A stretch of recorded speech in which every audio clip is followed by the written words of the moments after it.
I ease my SUV down to a gentle stop as I near the winding entrance to my parents' upscale neighborhood in the heart of the city, my knuckles whitening against the leather-wrapped wheel. It's been half a year since I last put myself through this ritual of emotional endurance. The Grand Tudor-style home stands unchanged, with its flawless hedges trimmed to perfection, spotless exterior paint, and an aura of unspoken criticism seeping from every arched window. I inhale deeply, pull in behind my father's sleek Audi, and glance at my makeup in the mirror. Flawless contour, every strand of hair in place. My defenses are locked tight. Stepping inside, the entryway greets me with the familiar scent of lemon wood cleaner mixed with my mother's signature floral fragrance. I trail the clatter of dishes and hurried footsteps to the formal dining area, where Lydia Harper hovers over the table, meticulously aligning the antique silver forks. "Harper, you've arrived," she remarks, barely lifting her eyes. No embrace, no warm welcome, just a nod to my presence. "Could you set out the crystal goblets? Your father is finishing up the roast in the kitchen." I agree quietly and head to the ornate buffet, absorbing the surroundings as I go. The polished oak credenza displays a gallery of family portraits, almost all featuring Benjamin in moments of triumph. Benjamin graduating from Yale with honors. Benjamin accepting a prestigious banking trophy. Benjamin networking with city council members.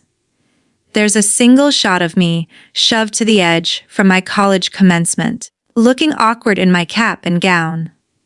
Dad emerges from the adjoining kitchen, wielding a sharpening steel, his cheeks rosy with self-satisfaction. "The Sunday roast is nearly done," he declares to the room at large, not bothering to meet my gaze. He's donned his grill master apron, a relic from Benjamin's thoughtful gift a decade back. "It smells amazing," I fib smoothly.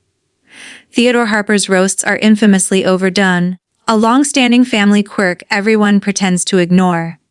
Mom flits around the table once more, tweaking the linen placemats.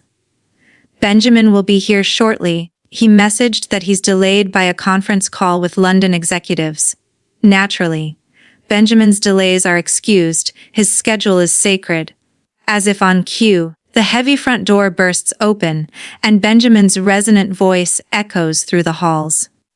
"Greetings, everyone!" He marches into the dining room in a custom charcoal suit that likely exceeds my early career salary. Even for a relaxed Sunday, he appears ready for a high-stakes merger. Mom's expression brightens instantly. There he is, my star. She envelops him in a tight hug, while Dad gives him a hearty backslap. "Apologies for the tardiness," Benjamin explains, adjusting his cufflinks. "Needed to finalize terms on the Elmwood merger." Dad grins widely. "That's my son, always sealing the deal." We take our seats around the expansive mahogany table, Dad presiding at the head, Mom to his immediate right, Benjamin to his left, and me staring at a blank stretch of wallpaper. Dad carves into the roast with enthusiasm, while Mom distributes the sides with the efficiency of a seasoned event planner. "Tell us, Benjamin," Dad inquires, handing him the prime slice. "How's the world treating the city's rising finance prodigy?" Benjamin chuckles, nodding graciously as he accepts. "Things are solid. Just secured another investment round. 7 figures this time." He savors a forkful of the meat, pondering. "I've been eyeing some properties lately." Mom leans in eagerly. "Really? Which area?" "Buckhead Heights. A sleek contemporary listing at $4.8 million. Panoramic glass walls, a cantilevered stairway. Top-tier everything." He waves his utensil for emphasis. "Ideal for a single professional like me." Dad lets out an impressed exhale. "That's elite real estate." Viewing scheduled for Wednesday. Benjamin slices another piece, planning to submit an offer by Friday. Mom and Dad share a look of pure admiration. I stir my vegetables idly, the tough roast catching in my dry mouth. "And you, Harper?" Mom queries as if suddenly remembering I'm there. "How's that small web boutique going?" I swallow a sip of iced tea. Funny you ask, I've been scouting homes myself. The room freezes for a beat before laughter erupts from all sides. Nice try, little sis, Benjamin says, dabbing his lips with a cloth napkin. Dad's amusement fades to mild worry. Your online venture is charming, Harper, but it's more of a pastime. You need something substantial. Theodore, Mom interjects softly, though her tone lacks conviction. Benjamin reclines, that familiar superior grin etched on his face. Keep to your crafts, sis. Let the grown-ups handle the serious plays. I remain silent, my features neutral as stone. Actually, Benjamin adds, pouring himself more red wine. I'm considering funding a fresh online retailer, Urban Nest. That's the wave of tomorrow. It'll dominate those tiny side gigs. A flashback assaults me unbidden me at 19, gripping a detailed 10-page proposal I'd labored over for months, standing timidly in Dad's home office. What do you think? I'd pleaded, heart pounding with optimism. Dad had glanced at it briefly before ruffling my hair. Adorable idea, kiddo. But Benjamin just snagged that internship at Morgan Stanley. That evening, I swore to myself I'd never expose my aspirations to them again. What ensued were endless late nights in a chilly storage unit, labeling shipments solo. The devastating loss of my 60,000 nest egg to a fraudulent vendor who vanished, juggling 4-part time gigs to recover while upholding the facade that my shop was merely a fun diversion. Snapping back, Mom nudges a bakery-bought apple crisp my way. Try some sweets, sweetie. You're getting slender. I force the old protective grin, one that never touches my soul, but they remain oblivious. Always have. If only they realized my evergreen home brand pulled in $42 million last fiscal year. That those crafts, Benjamin belittles, grace the pages of lifestyle journals and adorn celebrity estates. That my pastime supports 52 dedicated employees who value my leadership. I need to head out, I announce, rising smoothly. Early meetings tomorrow. Benjamin smirks. Tinkering with your shop. While we discuss actual ventures. Mom trails me to the exit, slipping a Tupperware of extras into my bag. Scraps for you, since you likely skip proper meals. I take it with my rehearsed politeness, murmur the obligatory farewells, and flee to my vehicle. My palms quiver faintly on the drive away from their estate. For the initial time in ages, a profound realization stirs within me, a sharpness I've long suppressed. No more, I murmur to the vacant interior. I grab my cell phone and ring Cooper. How'd the clan gathering go? His comforting tone inquires, no need for explanations. Benjamin's eyeing a pad in Buckhead Heights, 4.8 million. Cooper pauses briefly. Your move, I want it. The declaration feels liberating. The property, absolutely. And all the things they assume are beyond me. I sense his grin over the line. Finally, time to demonstrate what crafts can construct. I conclude the conversation as the highway stretches wide ahead. Evergreen Homes' central hub defies any notion of a casual pursuit. It screams accomplishment. Monday dawn, Cooper Ellis positions himself by the expansive glass panes in Harper's Midtown headquarters, gazing over the domain she's forged. Sleek ivory desks pair with bold pops of color from their newest lineup. Refined decor items, scented diffusers, ceramic planters, plush cushions, are showcased on minimalist ledges, each a quiet defiance to doubters who labeled them mere knick-knacks. He pivots to his workstation, where financial summaries reveal the truth, steady expansion, and viable returns that would humble Benjamin, and forecasts soaring upward. 7 figures, no diversion, a dynasty. The accent wall in Cooper's space boasts what Harper concealed from her kin. Encased periodical features on evergreen homewares, sector honors, and media snippets. Home Innovator of the Decade, Top 40 Young Leaders, E-commerce Trailblazers, The Evolution of Domestic Design. The lift chimes open, and Harper enters, still in her dinner attire. Her facade has evolved from guarded poise at the family table to a steely resolve. How rough was it? Cooper probes, already anticipating. Benjamin's pursuing that Buckhead Heights gem. 4.8 million. She tosses her tote onto a lounge seat. They chuckled when I mentioned property searching too. Predictable. Cooper's never encountered the Harpers, but years of stories have bred contempt. A junior associate nears with yarn samples, pauses at Harper's intensity, then proceeds. Pardon the intrusion, but the Paris prototypes landed. Figured you'd prioritize them. Harper's edge softens. Appreciate it, Jenna. She caresses the fabrics, nodding approval. Ideal for autumn vibes. Set up production huddle for morning. Jenna departs with a smile. This exchange highlights everything admiration, not patronizing. Confidence, not skepticism. 6 years, Cooper resumes. 6 years crafting this, and they view it as playtime. Harper approaches the vista, contemplating the urban panorama. The kicker. Benjamin talked investing in Urban Nest. Our direct rival. Cooper grimaces. That's pointed. Precisely. Harper spins to him. He's aiming to dismantle what I've created. Clueless it's mine. Cooper recalls their origin him, a burned-out advisor, her, a visionary with grit. When she proposed the operations chief role, peers called him foolish to ditch his hefty paycheck for an unknown. All but Harper. The Buckhead Heights spot, Cooper muses. You're set on it. I can cover it effortlessly. She asserts it plainly, no arrogance. Cooper props on his desk edge. But revelation, when Benjamin learns his sibling outmaneuvered him.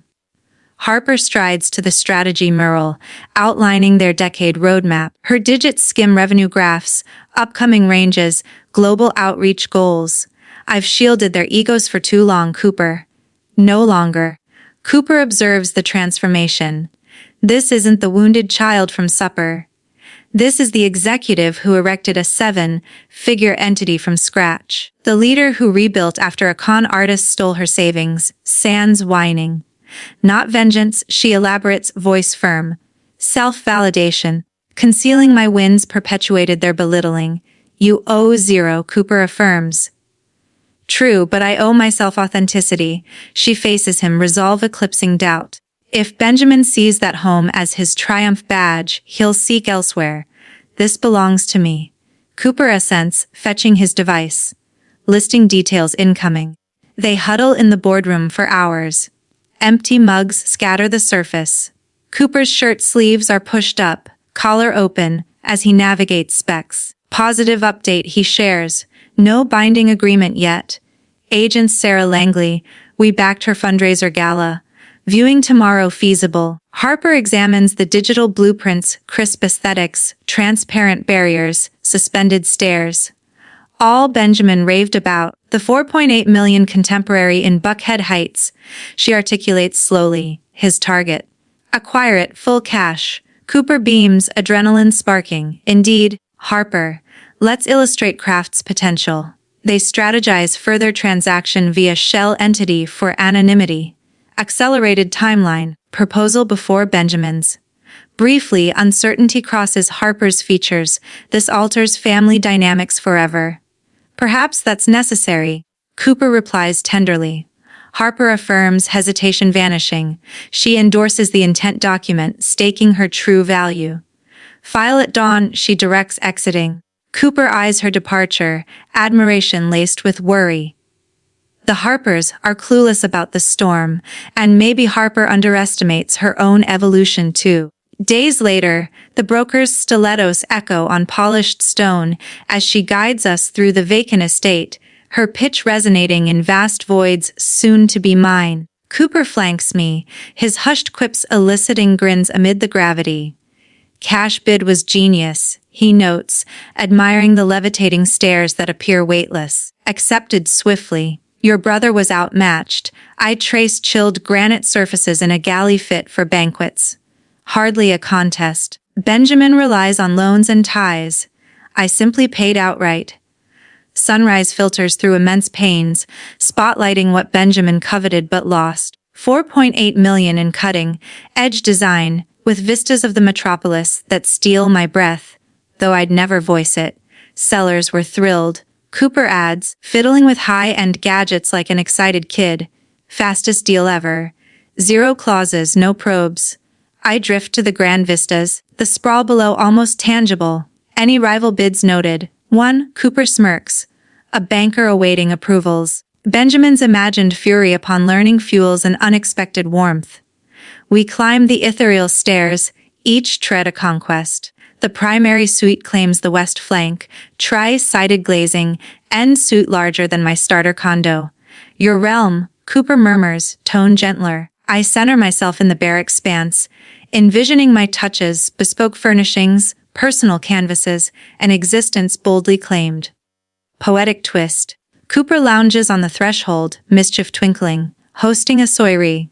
A gathering. The concept germinates as I face him. Grand unveiling bash. Summon Atlanta's elite, including kin. Let them marvel at the splendor pre-revelation.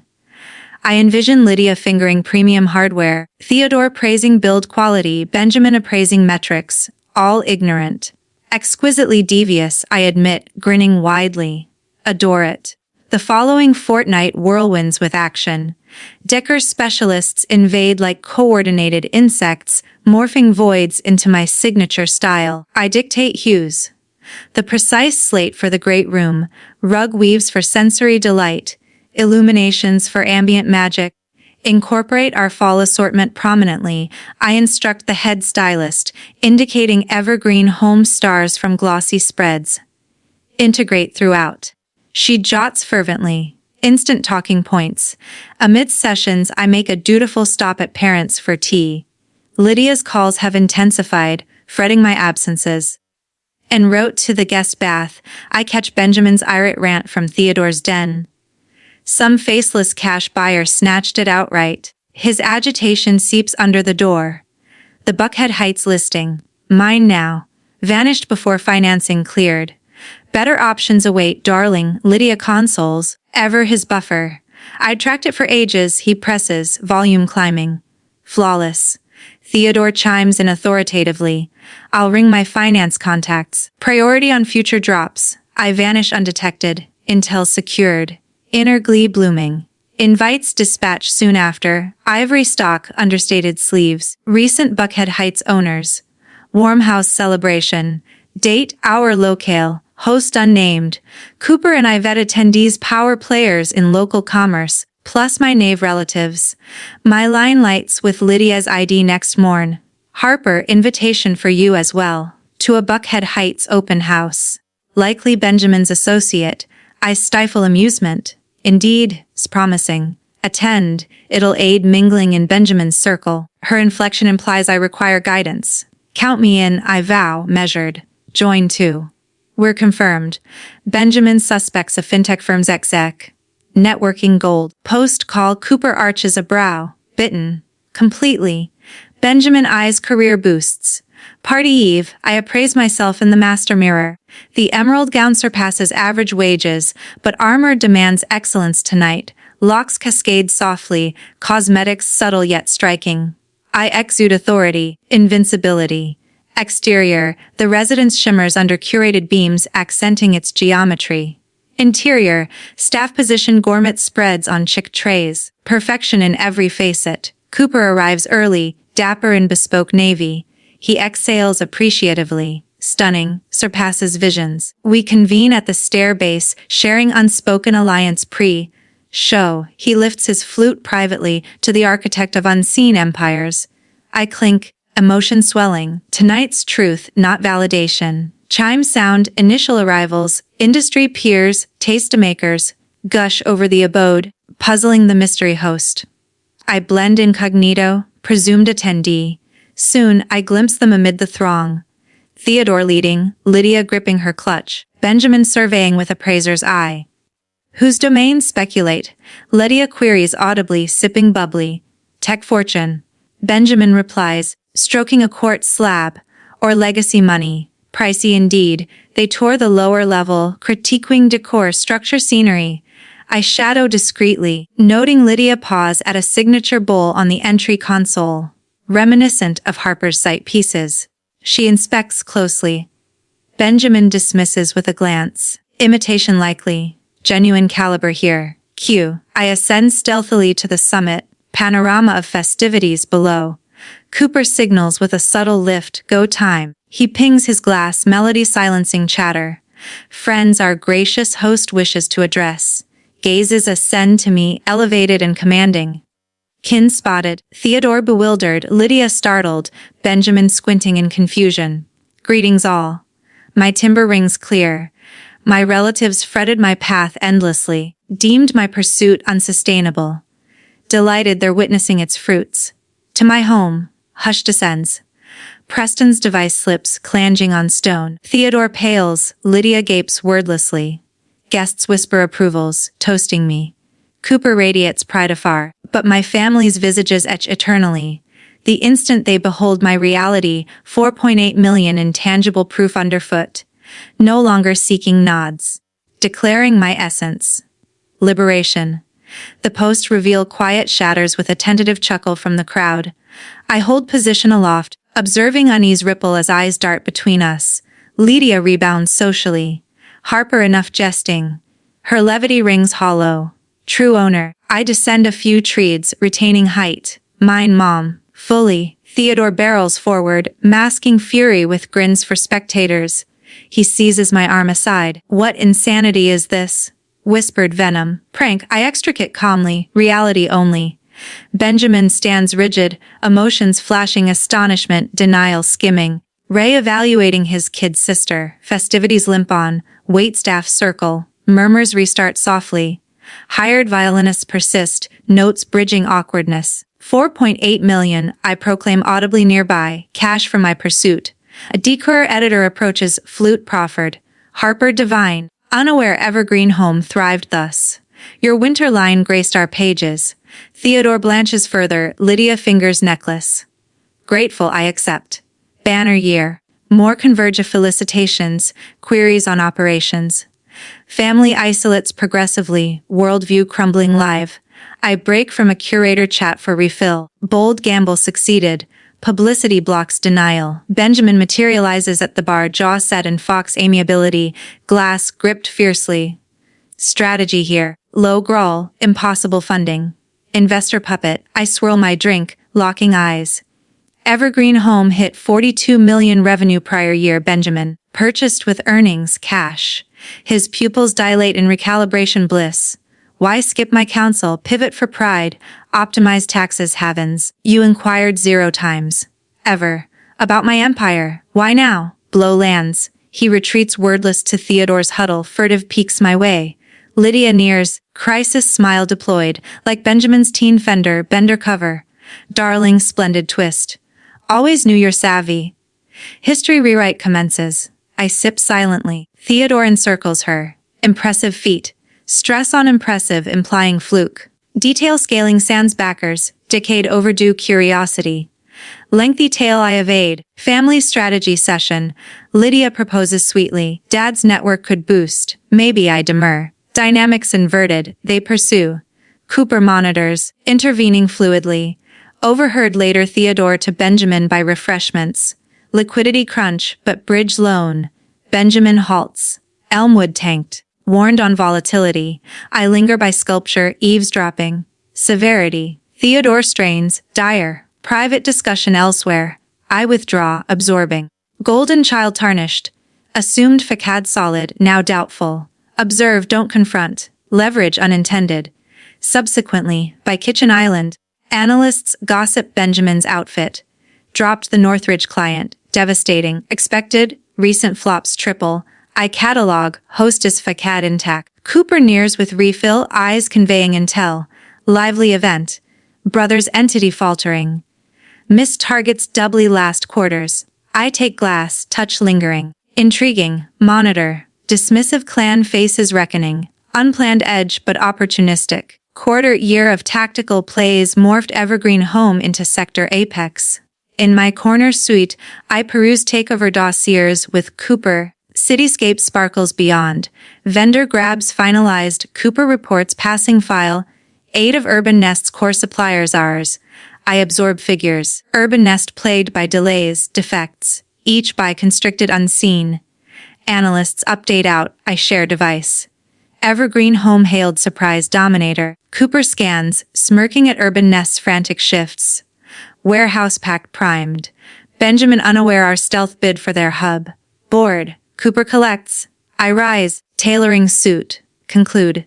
In panoramic meeting space, execs, attorneys await. Electric professionalism. Endgame in our private match. Bankruptcy asset buy set. Counsel slides. Sign, claim remnants at pennies. I inscribe decisively. Ownership transferred. Handshakes close. No fanfare. Dominance pure. Office return. Cooper presents fresh journal. Urban Nest, Chapter 11. Teen prodigies crash.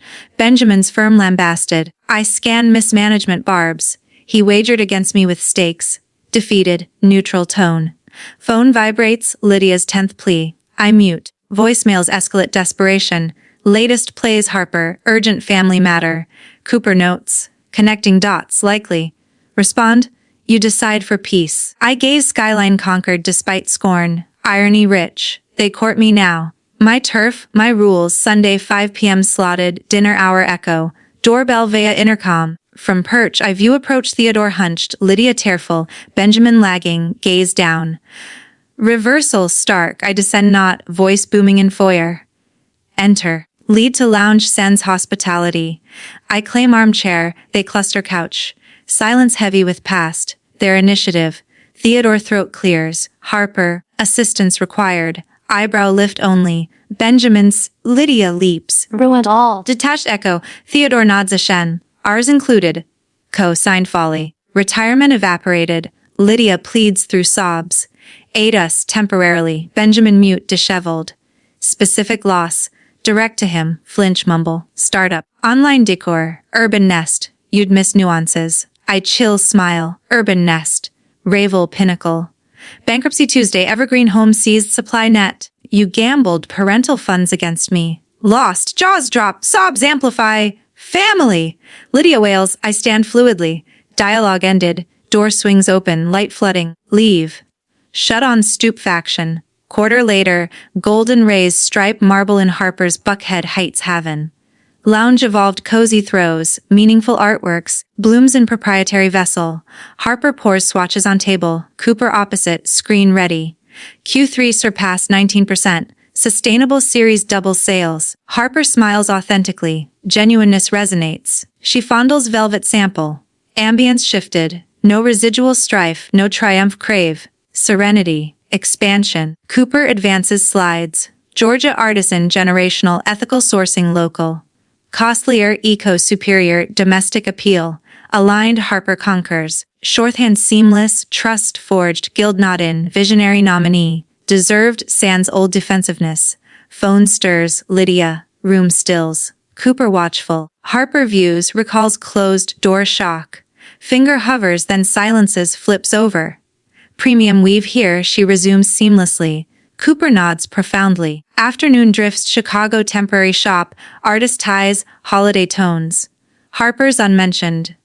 Harper chuckles at Cooper's quip on rivals flop, echoes freely. At Payne, grounds twilight. Reflection eased, welcoming, luminous. Home not declaration. Dusk ignites interiors warmly.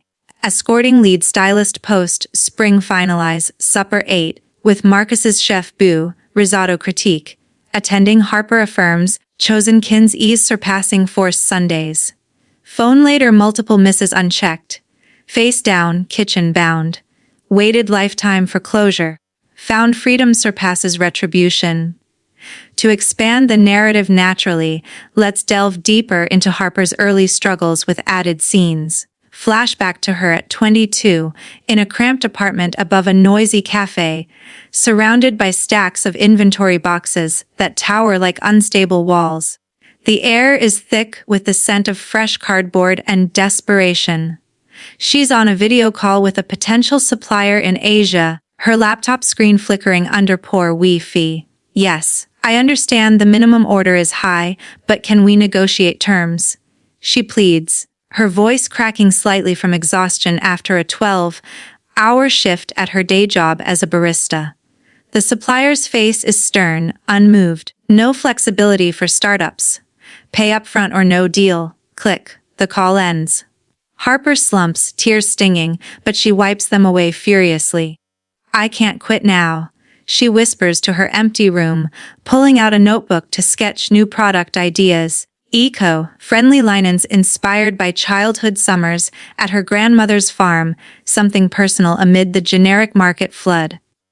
Cut to months later, the scam hits. She's at the post office, mailing her life savings via wire transfer, heart racing with naive trust. This partner will scale us, she tells her reflection in the window. Days turn to weeks of radio silence. Emails bounce. Panic sets in. She confronts the void in a support group for entrepreneurs, sharing her story anonymously online, garnering encouragement from strangers that fuels her rebuild. One failure doesn't define you. A mentor comments, leading her to pivot to local artisans, building authentic relationships that become Evergreen Home's backbone. In present day, add a scene at headquarters where Harper mentors a young intern, echoing her past. The girl, wide-eyed and nervous, presents a flawed design mock-up. It's not perfect, she stammers. Harper smiles warmly. Not the old shield. Perfection is a myth. Iterate. I lost everything once to a bad bet. Taught me resilience. Show me version 2 tomorrow. The intern beams, inspired. Cooper watches from afar, nodding approval at Harper's evolved leadership. Another new dialogue. Heavy scene. Harper and Cooper at a late night strategy session post-party planning over takeout in the office. Remember when you first pitched me on this? Cooper asks, dipping a fry in sauce. Harper laughs softly. You thought I was delusional, leaving consulting for trinkets. He shakes head. No, I saw fire, but admitting your family's doubt, that took guts tonight. She sighs. Hiding success felt like protection. Now, it's chains. They brainstorm invite wording, ensuring subtlety teases without revealing, laughing over potential family reactions. Benjamin will boast about knowing the host. Cooper predicts. Let him? Harper replies, eyes sparkling with newfound mischief. To lengthen meaningfully, insert a subplot of Harper reconnecting with an old college friend, Mia, who becomes a silent investor. Scene coffee meetup in a bustling cafe. Mia, now a tech exec, listens wide-eyed to Harper's tale. They laughed at house hunting. Show them. Mia wires funds discreetly for the cash offer buffer. For the sister I always wished I had. She texts later. This adds emotional layers. Found family contrasting blood ties. At the party, Mia mingles, whispering encouragement to Harper mid-reveal. On this moment. Post-confrontation, expand the acquisition with boardroom tension. Executives debate ethics briefly. Hostile. Yes, but they targeted us first. Harper argues passionately. Benjamin's investment was personal. Team rallies, one sharing their own underdog story, solidifying loyalty. Final months. Harper hosts a team retreat at the mansion, games on the lawn, bonfire stories. This house. Built by all of you, she toasts. Lauder, bonds deepened, no family mentions but peace evident. Freedom indeed sweeter. This script is fully original and does not reproduce the source text word for word. Harper stands at the kitchen island of her Buckhead Heights home. Barefoot on the heated marble, slicing peaches for a breakfast she actually has time to eat. The morning light is soft, filtered through the sheer linen curtains she designed herself. Neutral, breathable. The kind of fabric that makes a room feel like it's exhaling. Cooper pads in wearing yesterday's t-shirt and a pair of her sweatpants that are comically short on him. He's holding 2 mugs of coffee strong enough to wake the dead. North Carolina factory just sent the final dye, lot samples. He says, sliding 1 mug across the quartz. They nailed the sage. Looks like wet moss after rain. She takes a sip, eyes closed. Good. We launch the Earth and Hearth capsule in 8 weeks. I want the swatches in every influencer box by Friday, already in motion. Jenna's coordinating with the PR team. He leans against the counter, watching her arrange the peach slices in a perfect spiral. You're humming. Aim I, she hadn't noticed. It's a low, tuneless thing, something her grandmother used to do while shelling peas on the porch. The memory doesn't sting anymore, it just is. Cooper taps his phone. Also, Mia texted. She's in town next week, wants to crash the pop-up planning dinner, says she's bringing her sommelier friend who owes her a favor. Harper smiles, real, unguarded. Tell her the guest room's hers, and tell the sommelier to bring the good stuff. We're celebrating the guild nomination. He types, then pauses. Your mother left another voicemail. Harper doesn't flinch. She finishes the peach spiral, wipes her hands on a dish towel the color of storm clouds, and reaches for the phone. She doesn't play the message. She deletes it. Then she deletes the entire thread. The screen goes blank, and the kitchen stays quiet except for the low hum of the Sub-Zero. Cooper doesn't ask if she's sure. He just refills her coffee. Later that afternoon, the Evergreen Home warehouse smells like cedar and new cardboard. Harper walks the aisles with Marcus, the senior designer, who's pushing a cart loaded with prototypes for the winter line. The space is massive, 3 football fields of climate-controlled perfection, but it feels intimate today. Employees wave as she passes. Someone's kid is doing homework at a folding table in the corner, coloring a picture of a throw pillow with crayons. This is the cashmere blend, Marcus says, holding up a blanket the color of midnight. Feels like hugging a cloud that's been to therapy. Harper runs her fingers over it. Weight's perfect. We'll do it in 3 colorways: midnight, oatmeal, and that burnt sienna we tested last spring. Marcus nods, making a note on his tablet. Also, the Chicago pop-up space is confirmed. Old printing factory in the West Loop. Exposed brick, 20-foot ceilings.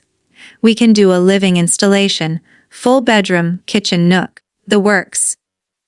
She pictures its strangers walking through a slice of her world, touching the textures, breathing in the scent of cedar and bergamot from the diffusers.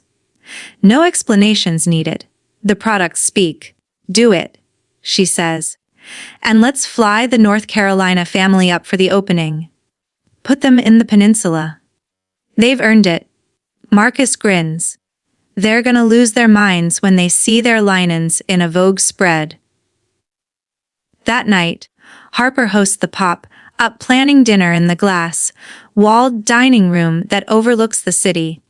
The table is set with prototypes, ceramic plates glazed in reactive indigo, brass flatware that catches the candlelight like liquid gold, linen napkins dyed with avocado pits. Mia arrives first, arms full of wine and a grin that could power the skyline.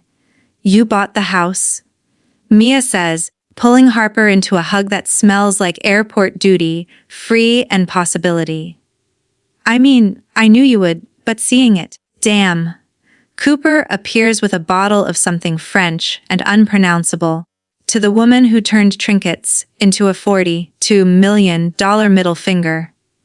They clink glasses. The sommelier, tall, quiet, with a sleeve of tattoos, pours a silky pennant that tastes like black cherries and regret. The chef, Marcus's boyfriend, emerges from the kitchen with risotto that makes Harper moan out loud. Conversation flows, launch timelines, influencer seating, whether to do a limited run candle scented like Harper's grandmother's porch, cedar, honeysuckle, a hint of pipe smoke. No one mentions the Walkers. No one needs to. 2 weeks later, Harper is in Chicago for the pop-up soft opening. The space is transformed, a king bed dressed in the new cashmere. A kitchen island staged with the indigo ceramics, a reading nook with a leather chair and a stack of design books. The North Carolina family, 3 generations of weavers, stands awkwardly in the corner, clutching paper cups of champagne, staring at their linens draped over a chaise that costs more than their annual mortgage. Harper finds the matriarch, a woman named Ruth with hands like tree bark and eyes like river stones. Your granddaddy taught me to weave on a loom older than sin. Ruth says, voice thick. Never thought I'd see it in a city like this. Harper kneels so their eye level. Your granddaddy's loom is in our design studio now. We restored it. Kids take turns learning on it. Ruth's eyes fill. She pulls Harper into a hug that smells like lye soap and hard work. You're good people, she whispers. Back in Atlanta, the Guild Awards are held in a converted warehouse downtown. Evergreen Home is up against two legacy brands and a Silicon Valley darling. Harper wears a dress the color of wet sand, simple lines, but the back is open to the waist. A quiet dare. Cooper is beside her, fidgeting with his cufflinks. When they call her name, Visionary Brand of the Year, the room erupts. She walks to the stage slowly, not because she's savoring it, but because her legs are shaking. The trophy is heavy, crystal and brass, and for a moment she thinks of the 5-page business plan her father dismissed. She thinks of the garage at 2 a.m., the scam, the 4 jobs, the nights she cried into a box of packing peanuts. She doesn't thank her family. She thanks Ruth. She thanks the employees who believed when no one else did. She thanks Cooper, who stands in the audience with tears he'll deny later. She thanks the girl who lost everything and kept going anyway. 3 months after the awards, Harper is in the North Carolina factory. The looms clack like heartbeat. She's wearing jeans and a flannel, hair in a messy bun, watching a new batch of linen come off the line. Ruth's granddaughter, a shy 16-year-old named Leela, is learning to thread the warp. You nervous? Harper asks. Leela nods. What if I mess up? Then we fix it? Harper says. That's the job. Later, she and Cooper walk the fields behind the factory. The cotton is high, white bowls bursting like popcorn. The air smells like earth and possibility. Your mom called again. Cooper says quietly. Harper picks a bowl, rolls it between her fingers. I know. You gonna call her back. She thinks about it. Really thinks. The bowl is soft, deceptively fragile. Inside, the seeds are hard as truth. No, she says. But I'm not blocking the number anymore. Cooper nods. That's enough. 1 year after the housewarming, Evergreen Home opens its first flagship store in Soho. The line wraps around the block. Harper stands inside, watching strangers touch her world. A little girl climbs into the reading nook and curls up with a picture book. Her mother takes a photo. Cooper finds her near the cashmere display. Revenue projections just came in. We're on track to hit $75 million this year. Harper smiles, but it's soft now. Not triumphant, just right. Remember when we thought 8 figures was the dream? She says. He laughs. We were babies. Outside, the city hums. Inside, the store smells like cedar and new beginnings. Harper's phone buzzes in her pocket. Lydia again. She lets it ring, then she turns it off. She has a store to run,